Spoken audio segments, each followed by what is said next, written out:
Hello, welcome back to the channel. Today, we're diving right into how to use Trello's card cover and colors to supercharge your project management.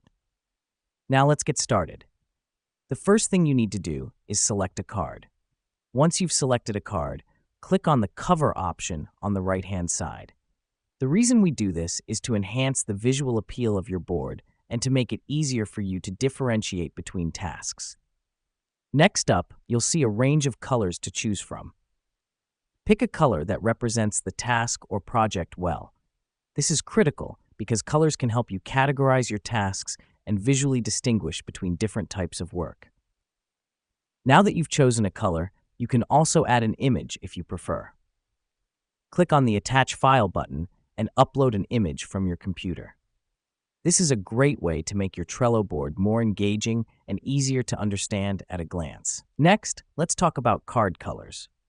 To change the color of a card, click on the Labels option. From there, you can choose a label color that suits your needs.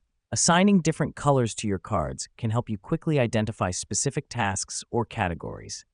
The final step is to click Save.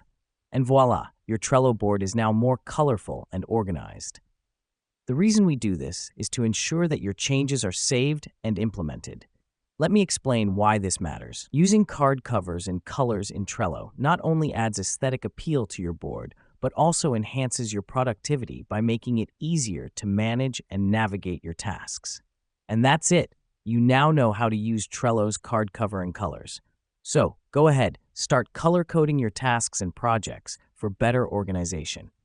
Thanks for watching. Remember to like and subscribe for more awesome tutorials.